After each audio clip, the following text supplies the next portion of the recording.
It's a final word. World Cup Daily Day 2. We're in Hyderabad for Pakistan and the Netherlands. I'm Adam Collins. I have Cam Ponsonby with me. We're here for Westfield, London, and Westfield, Stratford City. More extra, less ordinary. Cam, take it away. 30-second summary. Pakistan won to start at the end, but the Netherlands had a chance. Started Netherlands bowling first, got Pakistan down to 38 for 3, and then Shakil and Rizwan put on a fantastic 121 run partnership. That got broken, and then Pakistan kind of stumbled to about 282. In reply, the Netherlands got all the way to 120 for 2, but put more time into the game, quality wins out. They didn't have the strength and batting to kind of survive a Harris-Ralph onslaught. And it ended up with an 81-run win. Yeah, it doesn't feel fair, does it, that the Netherlands had their chance here? It kind of at once felt like St Patrick's Day 2007, where Ireland knocked off Pakistan in stunning circumstances, but at the same time, the golfing class, which you often see, don't you, in 50-over cricket compared to 20-over cricket.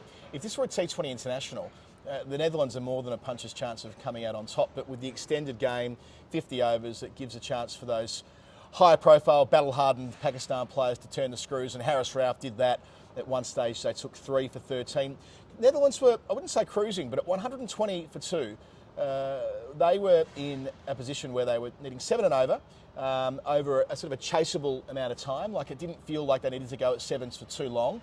But yeah, 3 wickets, 2 of them in one Harris-Ralph over. Could have been 3 and an over if not for a drop catch, and that turned the tide. Yeah, I think we kind of disagree on this point, in that I feel like you think the Netherlands were more in the game than I do. This game kind of went the way I was expecting from the off. It's exactly what you say. When it's T20, the volatility is high, anything can happen. Yeah, the Netherlands might have pinched a win, but even when they were 120 for 2 and they needed 7s, I was like, there's a reason Pakistan only got 280. There's a reason why they're finding it difficult. And it's one of those things where it's like, well, you know, we get to bowl as well. Like, we don't just have to struggle batting. And so when that run rate was going up, I just thought, would the Netherlands have the quality? If Colin Ackerman was looking like a really good spinner, which he is, but not that great, what's Shadab Khan going to be like on it? Yeah, I suppose for me it was more the fact that Vikramjit Singh was batting so delightfully. And Baz de Leede is the kind of guy who's got the Netherlands over the line in World Cup games before. We were down there in Geelong last year. He did it a couple of times in close chases, albeit smaller scores. They were going at sort of a runner ball on those occasions. But nevertheless, he's got that club in the bag to play clutch roles. And he'd taken 4 wickets. He becomes the 4th associate, it's a bit of a niche stat, but I like it anyway, the 4th associate player take a 4 for and a 50 in a World Cup game, which I think, and the first being Duncan Fletcher famously in '83 against Australia for Zimbabwe. But that performance from Baz de Leede, backing in what he did against Scotland to get them to the World Cup, 2 searing deliveries to knock over initially Rizwan, and I can't remember the second bowl where he picked up 2 wickets in and over twice, but still they were balls nipping back off the seam, moving through the air at pace, and he whacks it. He hit Harris-Ralph for a massive 6 towards the end, just before he was bowled by Nawaz. That was probably the main moment, wasn't it? Because with the leader there, the Netherlands were always a chance. So I feel like I need to get my head out of my arse a little bit about Baz de Leede, because I used to never rate him, and I'm clearly wrong. I thought the stat you were going to go for, by the way, was Ben Gardner from Wisden's pointed out that no one for the Netherlands, only the leaders, apart from against Namibia, have taken 4-wicket hauls in the World Cup. Yeah, the last person to do it against someone was his dad about 7,000 years ago, or something like this. But Baz de Leede, I think, I kind of look at him as 2 different players. With the ball, I consider him a bowler of great balls. Like, he had that double wicket over where it was like, oh my God, they're a real chance here at this moment. When he had that amazing delivery to get Rizwan, and then I think it was Shadab Khan, wasn't it? The other one he knocked over. Yes. Yeah. And then, but aside from that, he kind of bowls these like fast and loose deliveries. He's gone over a runner ball, but he's a wicket-taking attacking bowler. I kind of think if he was a batter in his current bowling form, he'd have the best cover drive in the world and average 15, because he just finds ways to muck up the rest of the time, but has that incredible club in his bag, as you were saying earlier. Yeah, but with the bat though, like, serious cricketer, and he was the one player where I was like, that the 7 and over didn't seem that intimidating. He played one incredible shot. It's a straight drive. I was actually going to go for the little clip over mid-wicket. It's outrageous. I think it was Nawaz, and he's gone against the spin, he's got to the pitch of the ball, and he's just flicked it. And there's no way he's tried to hit it for 6, because mid-wicket was in the ring. He was just trying to beat the fielder in the ring.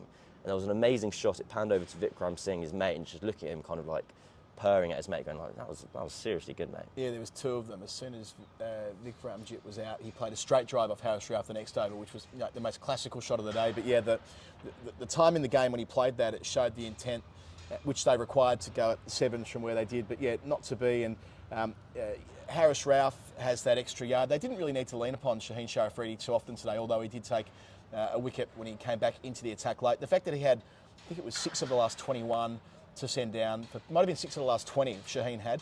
And we saw that a little bit with Delita as well. Delita only bowled 3 until the death overs and bowled his last 7 or near enough to his last 7 off the reel. So maybe that's a pattern early in the tournament that they're holding back the big gun seamers to bowl the toughest overs at the end.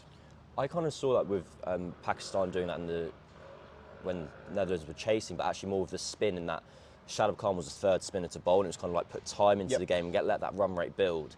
I thought Shaheen, I think it would be very easy to look at Shaheen going wicketless for those first 4 overs at the top and kind of go, oh, has he not started the tournament very well? I actually thought he bowled perfectly fine. Singh missed 3 of the first 4 balls he bowled. Singh's an incredibly elegant player in isolation. He doesn't move his feet at all. And so when everything works, like, it's beautiful, it's incredible, stick it on your bedroom wall. And then when it doesn't work, he's kind of, well, he's not moved anywhere, so it looks ridiculous kind of thing.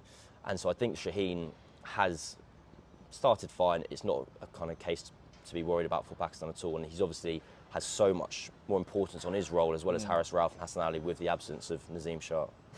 We saw Vikram play 2 glorious shots off Shaheen behind point in the power play, which might speak to your point that he's not moving his feet, he's reaching it a fraction later, and thus he's skewering it through that gap where there often will be early in a one-day international. Going back to Pakistan's innings, so Rizwan and Surchakil put on 120. At one stage, Pakistan are in strife early on too. They're 38 for 3 when Imam is out. Before that, Babar Azam gives the catch to mid-wicket. One of several bowling changes that Scott Edwards made that immediately brought a wicket. I think 4 times through the course of the 50 overs, he made a change and it immediately brought a wicket for the Dutch. And they said this on the coverage that he seemed like he was one step ahead.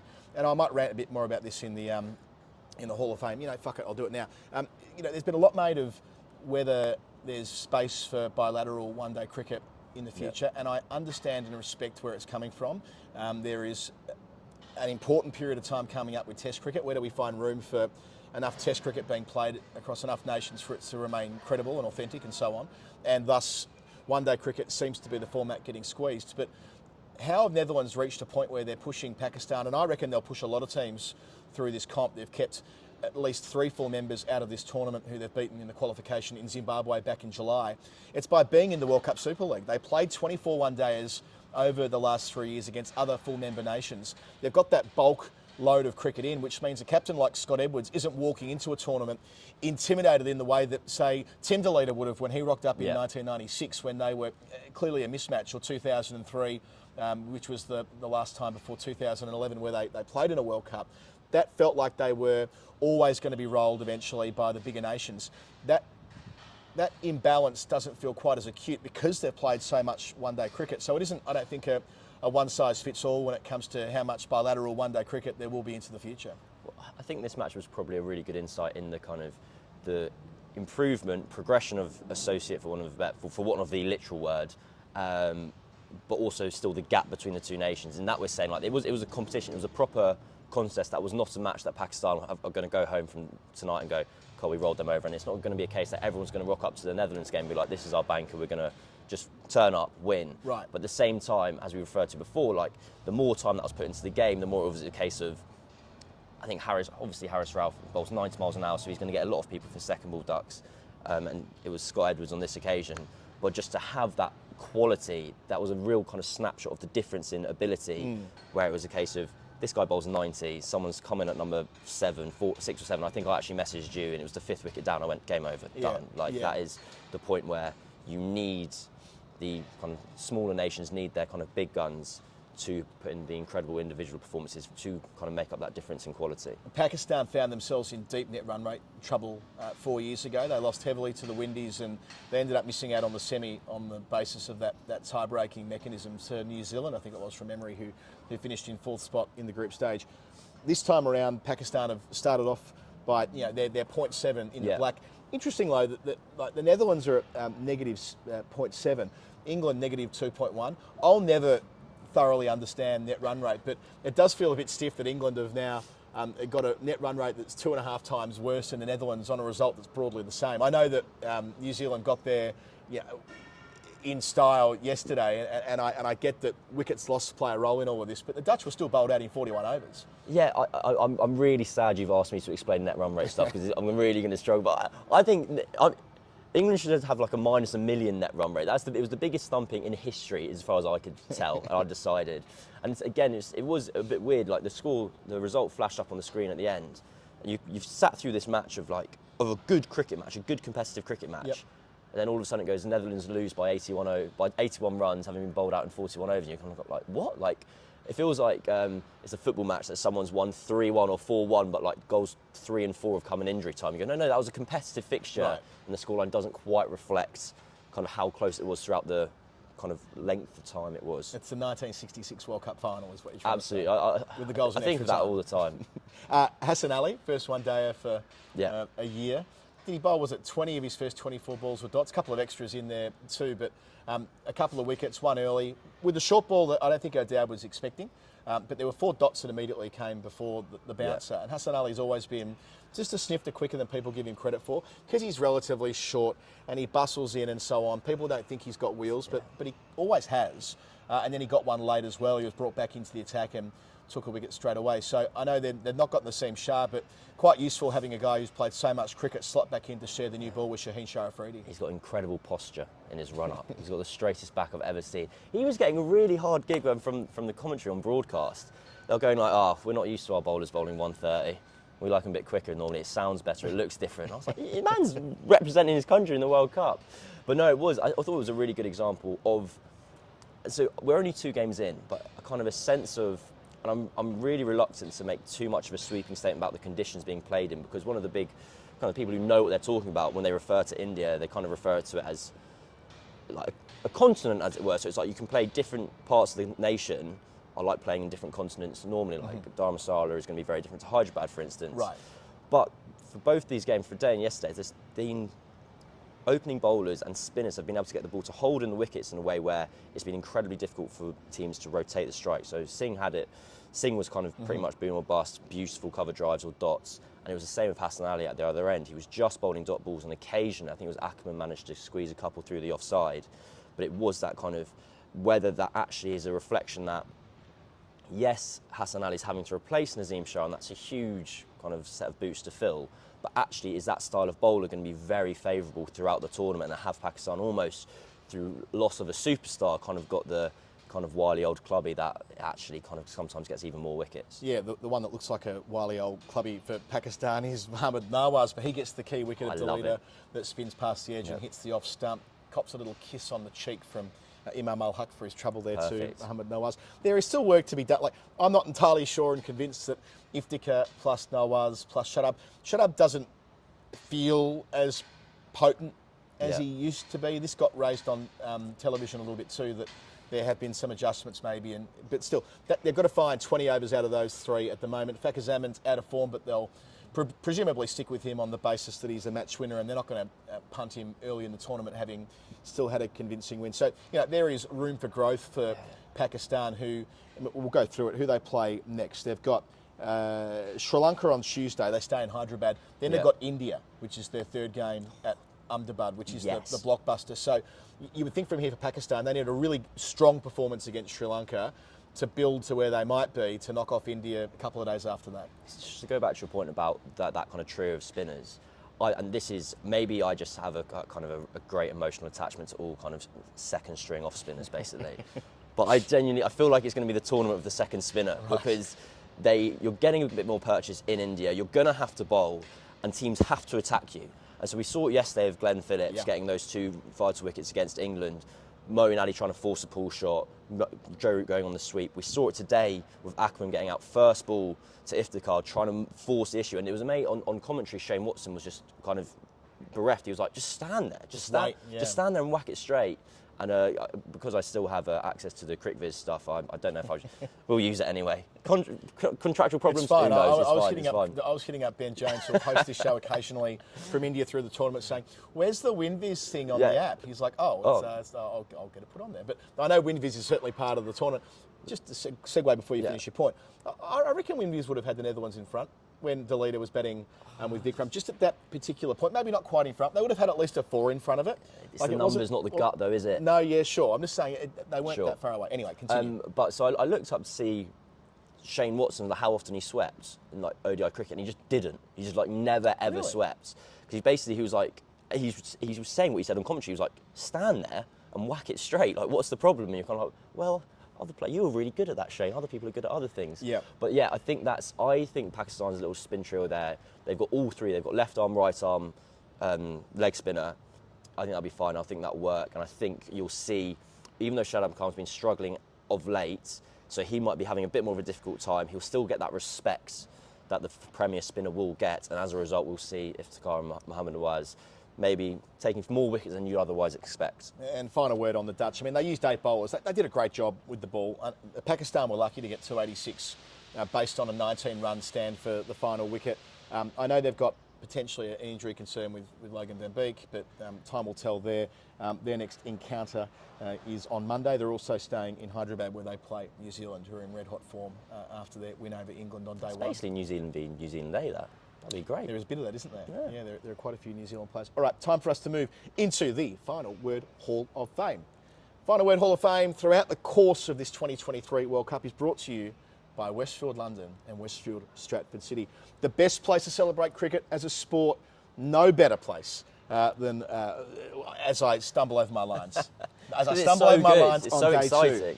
Celebrate today's trends as a shopping concept. Nowhere better than Westfield London this weekend. I think from memory, as Jeff said yesterday, that was a little play on words for some dodgy copy that we received from the ICC a couple of weeks ago in a media release.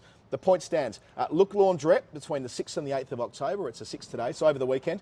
See how the future of fashion is being influenced by style from around the world and the changing world around us. Free workshops for all ages on fashion, sustainability and exercise across the weekend, and tune in live at 7 p.m, which was yesterday, so I won't keep saying that. Believe me though, Westfield London, Westfield Stratford City, more extra, less ordinary. We'll be talking a lot more about them and all the various things because they are fully committed to cricket, which is why they're with us for this World Cup. Cam, what stood out to you today? What was the most final word moment of the day in your eyes? I'll let you take the best one, so I'll start with the worst one. The second one, it was Singh putting a massive dive to reach the non-striker's end, and the fielder just didn't have the ball in his hands at all. It was completely unnecessary.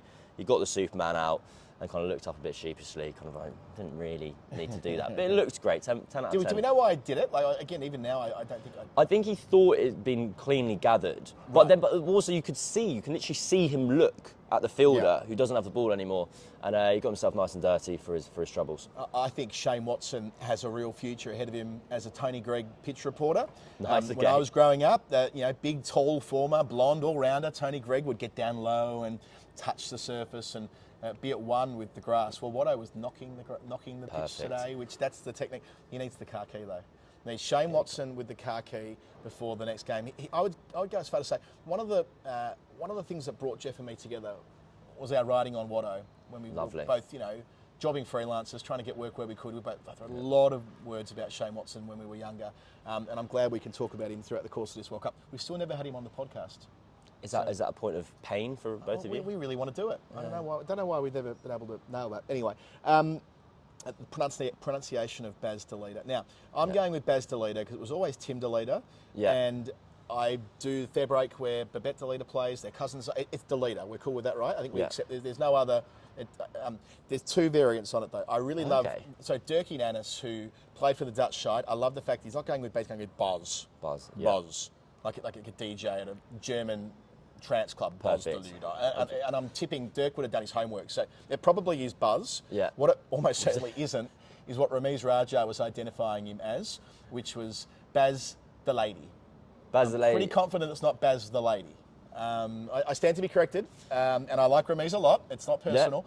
And I'm reluctant to bag commentators for pronunciation because God knows I've made some howlers in my time on air. But we're early in the tournament, room for improvement, Cam. Maybe Dirk has the first name right and Ramiz has the second name right, and everyone's been getting it wrong. It's a combination. It's Buzz the Lady. I think it could be. I think Buzz Delita. I wouldn't be surprised if that's where we land in a couple of games' time. We've got to have a word for the Delita's wink though to Harris Ralph, hooking away the ball over for 6, and these two have history in that. Harris Ralph hit Delida during the T20 World Cup last year. Delida got an amazing cut across his cheek from where the grill went in, big black eye. It's like a 20-minute delay, wasn't there? It was a really brutal whack. It wasn't nice, yeah. And I think Harris Ralph gave him some inspirational words like, "You'll come back stronger from this," which is so rude whilst being mean. It's like, don't worry, mate. One day you'll be good enough to play me. It's fine. And then this time around, gets the big hook shot out, flashes him a little wink, and I think they're all friends. Yeah, I mentioned before that when Delida was dismissed, that Imam kissed Nawaz. How about the TV graphics being broken for a time, and then they turned to the old hand-reeled scoreboard at Hyderabad? They showed that between overs, which more of, please. Even if they've got the graphics, I love That's very the old scoreboards. Yeah. And just a note for Katie Martin. What a gun she is. Katie Martin, who always enjoyed her being mic'd up when wicket-keeping for New Zealand. Yeah. She made some great points on commentary today that no one else was making. She's clearly doing her work, especially one around the boundary rope. Boundary rope, yeah. I thought that was spot on. Like the boundary rope. Let's do another 20 minutes. Yeah, I know, right? So the boundary rope, which was pushed back about 2 feet beyond where it should have been with the sponge, but the line's already marked in. She found out what the actual boundary line should be. That's always a slight point of contention, especially in club cricket. But yeah, it was one of the 1%ers thing. If you're thinking hard about it, you should be making that adjustment as a fielding side so you don't get caught out. Because I didn't know that. I always thought it was kind of something that a lot of cricketers do. You kind of move it back a yard, but then because obviously it's a professional ground, there's the mark left over. And to be honest, I was so relieved it didn't come into play, because if we'd got a situation where it was 3 to win off the last ball and a fielder fields the ball just inside the boundary but over the line and it goes, actually that's 4 runs, that would have made me really sad. It's a bit much for me, that. Gives me a chance for a segue in saying that Storytime, our history show, comes out tomorrow. About 6 months ago, we told the story of where there were 2 ropes laid next to each other, a one-dayer between New Zealand and South Africa at the Gabba in '97. The ball landed right between them. Oh. What do you do there? I think that's 6. I think that's 6 even. I think from memory it ended up as a 4 and the game was resolved by 1 run. That's my recollection. Although maybe it was a 6. We certainly told the story. It's got to be 6 because you've gone past the first rope. That's the point. But that is the boundary. What is the real quiz? Who's to know? Story time out tomorrow, because tomorrow's a Saturday. Jeff and I recorded that before he jumped on a plane. 2 games tomorrow. I'll have Patusha Hantaraja with me doing the first one, which is between Bangladesh and Afghanistan. We're up north in Dharamshala. Talk about a different country. The difference there between the air quality in Dharamshala versus the second game where South Africa are playing Sri Lanka at Delhi. So they can look forward to that. Cam, been great having you with us. Thanks You'll very be much. one of our London co-hosts through the course of the tournament. We'll be here every single day for Westfield London, Westfield Stratford City, more extra, less ordinary. If you like what we're doing, subscribe, follow us on Patreon, do all the things you would normally do. Share the podcast, follow us on social media. Every ep will be on YouTube as well. Pakistan off the mark with a handsome win by 81 runs over the Netherlands. Chat tomorrow.